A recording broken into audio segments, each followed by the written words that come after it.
Hi everybody, welcome back to my YouTube channel, Makeup Fun with Olivia. How are you guys? I hope you guys are doing well. A lot of places are starting to open up, aren't they? And so we're easing our way back into the new normal, right? Anyway, be careful, stay safe, and let's get through this. Today I'm going to be talking about my June favorites, and I have a few to share with you. So let's jump in. The very first one is by Paulas Choice.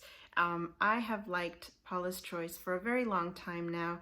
That's actually kind of how I started my YouTube channel, doing reviews, because I would try their skincare samples, their sets, and I like to talk about the ingredients and everything. And so throughout the years, I've gone off and tried other things, but I always come back to my Paulas Choice moisturizer, my sunscreen. Well, this time I decided to try, it had been a while since I tried something new by Paulas Choice, but I've been on the hunt for a new primer. As many of you know, if you've been watching my videos, my holy grail historically has been the Professional, but that's just too drying for me now. My skin, it just can't take it anymore. It highlights my wrinkles, and yeah, it still hides my pores, but it just settles into my wrinkles. I'm 50, I just turned 50 in December, so I needed to find something new. And I think I did. This is what I bought and I tried, and this is the Smoothing Primer Serum Broad Spectrum with SPF 30. It is supposed to be for all skin types. It's supposed to smooth your face. It's supposed to hide your pores, and as many Paulas Choice items or products, they are multitaskers, so it is also chock full of antioxidants. So I thought I'd give this a try. I looked up reviews before I bought it because I didn't, I wanted to know what I was getting myself into. Some people don't tend to like the silicone primers, but I saw some reviews of people who don't like silicone primers and they did like this one. So even if you don't like silicone primers, you might like this one too. I don't have a problem with silicone primers, but this is what it looks like. Let me show you a little bit.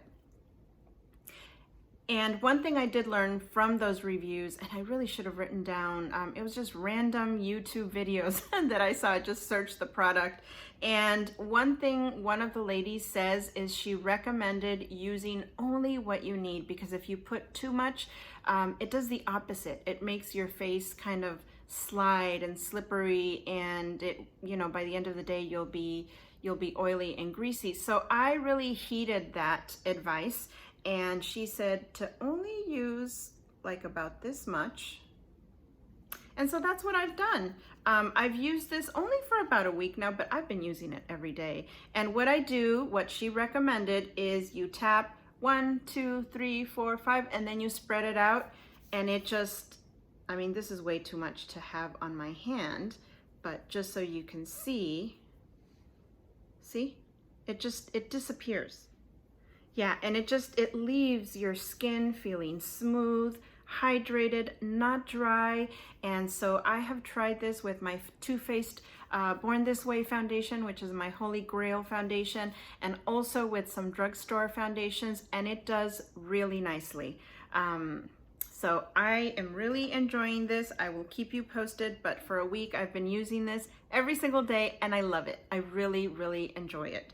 I feel more hydrated. I feel like, at first I thought, well, let me just stop using my Professional. I don't need it anyway. That's kind of what I thought. I can wear just makeup, but I could see my pores and I could see, yeah, I need a primer. I need a primer. So I'm really enjoying this.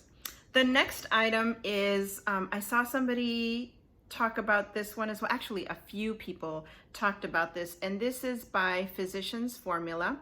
It's a cream bronzer, and this is called, let me see, Organic Wear Sculpting Bronzer with jojoba oil. And so I thought I would give this a try because I'm looking for more hydrating products. Cream products are all the rage right now. I don't have too many. I think maybe I have one and it was only a sample of any cream products. So I thought I'd give this a try, and I ended up really liking it. This is in the color Mocha. I think they have maybe 2-3 other colors. So the range isn't too big, unfortunately, and I wasn't sure that this would work on me, but it really did. I'm actually wearing it today. This is supposed to be buildable per the website. I have found that to be true, but you can also thin it out and make it look really light, which is kind of what I do. What you see here, I have a natural darkness here, and so I have a natural contour, so I try to add this contour and blend it out so it doesn't look so, you know, like I put too much contour on there. No, that's my natural shadow. So what I do is I add contour around it to try to blend it out. See, you can kind of see here too. That's my natural contour. So I add a little bit around and I try to blend it out. But this is what it looks like. It's very creamy, and it does dry down to a matte. That's what it looks like. So you can really build this up, but you can also, you know, sheer it out very nicely. And it's very forgiving with wrinkles, with pores. See how I sheared that out? So yeah, and let me get a little bit more. If you wanted to, you can add more and shear it out again. So it's buildable in that way, and it feels lovely on the skin. It does have a little bit of like a makeup-y smell. I don't mind it. I am migraine prone, so certain scents bother me quite a bit. This one does not, and I'm pretty good with it. Yeah, I really like this. So if you're looking for a cream bronzer or just to try something new, you might want to try this out. I really like it. At first I was applying it with my fingers because it warms it up. But lately, I've been applying it with this Kabuki brush by Lamora. I can't even remember where I bought this. And I'm sorry, but it is dirty because I used it this morning. And this is what I do. I kind of stipple it. I kind of do this. I do that, or like, you know, put dots on there. And they look kind of dark when you first put them on. But then you kind of just stipple it. And I love how it ends up looking. It's very sheer, very subtle. I really like this. And I love the price. Drugstore. I got it at my local CVS. So I will link everything down below as always so that you can go see the prices and more information about it. The next item that I am going to talk to you about is a little bit embarrassing, but we're gonna go there. We're keeping it real in this channel. This is called Olivera Whitening Cream for Sensitive Areas. So if you have been following me on Instagram, also Makeup Fun with Olivia, you may have seen me buy a waxer and this at the same time. I read up on how to lighten my underarms. I am really self-conscious about my underarms. They're really dark, and I love how tank tops look and just on everybody else, but I don't wear them that much because I'm very self-conscious about my arms. And now, of course, now as I'm older, you know, we have this and we have wrinkles. Well, I can get over this and the wrinkles, but the darkness, I notice when I wear some, you know, a tank top and I tell myself, just do it. And when I'm talking to people, I notice them looking there because it stands out. I don't think it's a bad thing that they look at it. It stands out. It's dark. It's darker, way darker than all of my, the rest of my skin. I think that's perfectly normal, but I thought, you know what, if it helps me with being less self-conscious, I'm gonna try it. So I did try it. I read up on what else was good for your underarms. Waxing is apparently good. Shaving is not good for your underarms because the way that it heals back, it turns it darker. And so I started waxing and started using this cream under my arms. You leave it on this is what it looks like.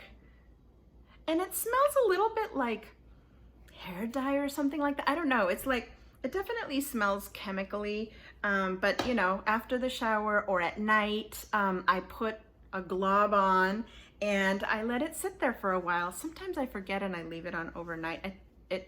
I haven't had any reaction to it, but I think you're supposed to leave it on for like 20 minutes or 30 minutes for a few days. And so with the waxing and with the cream, I noticed that, well, let me back up. Not that I noticed, But in retrospect, I started using more tank tops and stuff like that, and I realized, oh, you know, I am less self-conscious. So after a few months, I stopped waxing and I stopped using this cream, and I thought, I don't need this. Maybe it was all self-conscious, maybe it was all mental. So I stopped using it, started shaving again. Right away, the darkness came back, and I thought, oh, no, no, no, no. This was working. The waxing was working. So if you're self-conscious like I am, you might want to give this a try. It's supposed to be for other sensitive areas. I've never tried it in other sensitive areas. It says it's a whitening complex, concealer, and solid light texture. It says body and private parts whitening cream with collagen. So, you know, I've never tried it in other areas, but I have tried it in my underarms, and I will continue to do so, especially during the summer months when I just want to wear a tank top and not be terribly self-conscious. I'm not saying that it turns it like exactly this color, because it doesn't, but it lightens it considerably for me in my experience. So I love this product. Okay, so the next item is, I have very thin hair, very little, as you know. I mean, you can see through it. I have such little hair. And so I have been using this actually for a couple of years now. I don't think I've ever talked about it. And I realized that when I was getting ready one of these days. And so I thought, you know what, I'm gonna share it with people, because there are a lot of people out there who also have thinning hair, very thin hair, and very little of it. And this is amazing for me.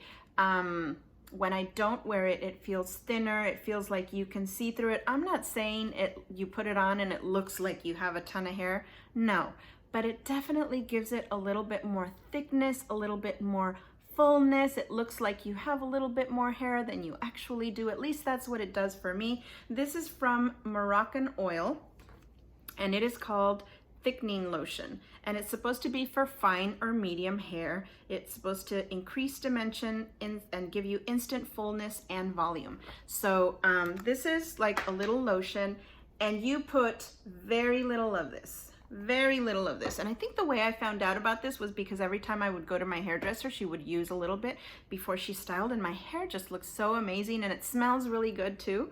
But this is what it looks like. And so you basically put it like this, you do this, and then this, and that's all. You go to the roots, of course, and then I blow dry, and it makes it look, I'm smelling it because I love the way it smells. If you are familiar with the Moroccanoil products, it's the same scent, their same signature scent. But yeah, I really like how it helps my hair look like I have a little bit more. It helps me style like my little pixie here and keep these down. You know, the rest of it is kind of crazy. Sometimes I like to straighten my hair, and even then when I straighten, like I'll blow dry it and then straighten it, and it still looks fuller with this than if I didn't use it. So I really like this product.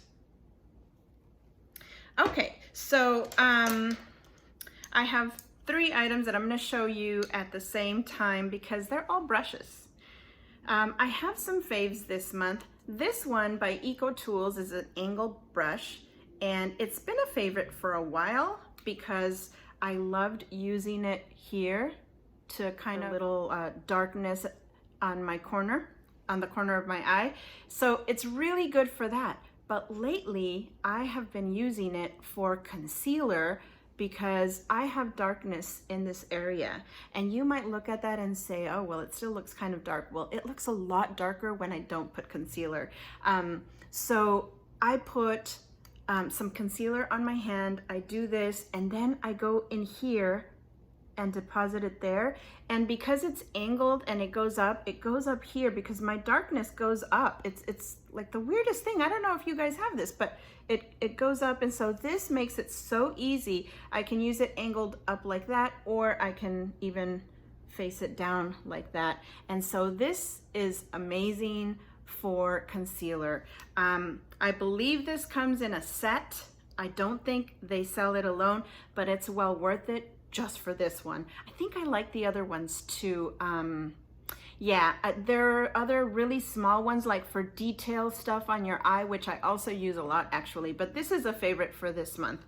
And then these two, if you remember, I got some CopyCat items, excuse me, and these two are faves. Now, I will not say that they are Marc Jacobs brushes. They're dupes for the Marc Jacobs, or they're supposed to be, because first of all, I've never owned a Marc Jacobs brush, and second of all, this one is not super soft. It looks like it is, but not soft enough that I like to use it on my face. Where I use it is on my décolleté. For that, it's super soft, and it applies the lightest amount. I don't know about you guys, but when I'm going through perimenopause and I have shininess and I perspire and I sweat, and so I like to put just a dab of, so I don't look greasy and oily, and I like to put a dab of some light powder, and this is awesome for that. I love that because it's big enough that it covers the area.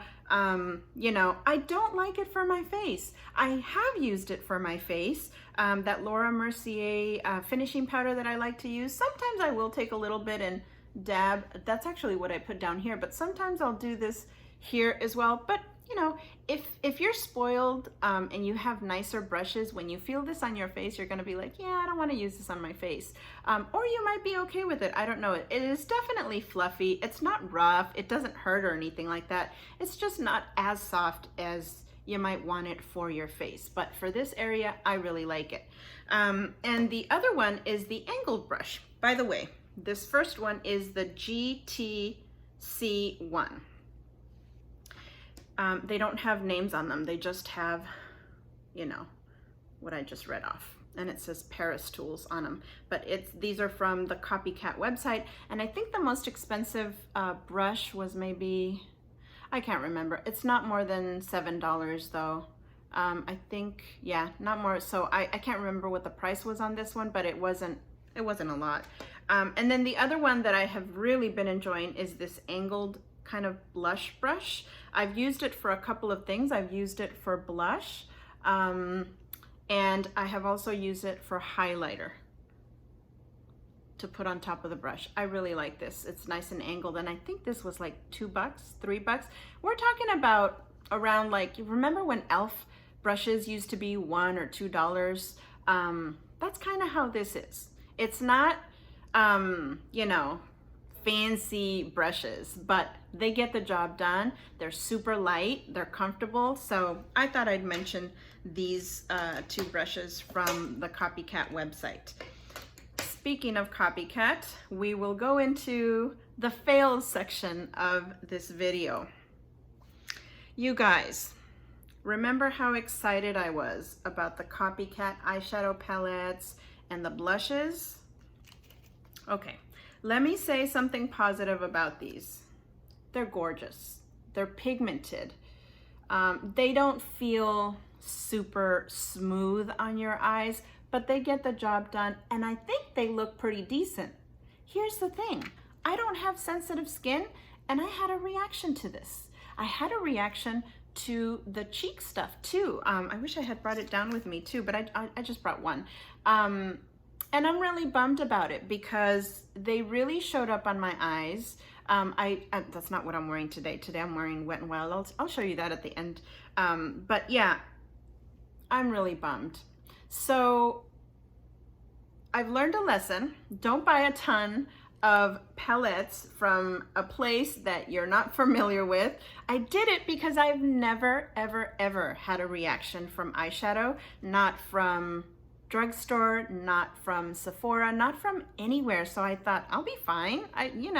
Well, I did have a reaction, and my reaction was, it wasn't serious. It's not like I had to go to the hospital or anything, but it started itching. It started feeling like it was burning, and not burning like, let me wash it off right now, but just kind of throughout the day. Because at first I couldn't figure out what it was, and I'm like, why do my eyes feel sensitive? And then I started feeling it down here, and I was like, what is going on? And then I realized, wait a minute, I tried the eyeshadow and I loved how it looked. I even Instagrammed a picture about it, like, ooh, I may or may not be wearing a CopyCat eyeshadow. And I had all these plans to do these get ready with me videos. I'm so sorry, I'm not gonna be doing get ready videos with me on these because I tried it again another day. It burned a little bit for a couple of days. It got less and less. And then I tried it again. I thought maybe it was just me, maybe it happened again. So I'm not gonna be using the rest of the palettes, unfortunately, and I'm really sad about it. Thankfully, I didn't spend as much money as, you know, you would think for all of those palettes, but it's still a waste of money because they just didn't work for me. So I'm really sad about this because it really showed up. They look beautiful, but I think what I'm gonna do, especially this one, I'm gonna look for the actual, this one's supposed to be duping the Anastasia Beverly Hills, is it the Riviera, I think? So I'm actually gonna look for that one because I really liked the colors on this. So that's my fail for the month. I'm really sad about it, but you know, it is what it is. I mentioned that I was gonna show you, have you guys been seeing pinks and purples everywhere? And so I felt like wearing some pinks and purples, and I've been looking at like the Norvina palette. I've been looking at all these palettes, like which one do I want to get? And I actually bought some eyeshadows from Sephora, coming soon in a video. In the meantime, because I feel like I need refreshers, I feel like I need some new eyeshadows, but in the meantime I shopped my stash and I found these Wet n Wild, and that's what I'm wearing today. I forget how much I like these, and so I'm really glad that I pulled them out. I think I used, you know, I can do a get ready with me if you guys are interested in this look, but I just kind of pulled like some pinks from here. I think I used this violet, and maybe, this one, which is really pretty from the inner corner. I may as well show you since we are here. Look at this. That I used on my inner corner, and it's so pretty. Look at that. Oh my gosh. I mean, I just love Wet n Wild. So I don't know if these are available anymore, but you know, if I have them, some of you out there probably have them too. This one is called Petal Pusher. It was really big back in the day, if you remember. This one is called Flirting at the After Party. And this one is called Thrift Store. So if you're like me and you're getting cravings for pink and purple eyeshadows, look around. Check out Wet n Wild because they have some really, really good colors. All right, that's it for my June favorites. Thank you so much for joining me today. I hope you enjoyed that. Let me know what one of your June favorites is in the comments below, and please give me a thumbs up if you enjoyed this. It really helps my channel. Thank you so much and have a wonderful weekend.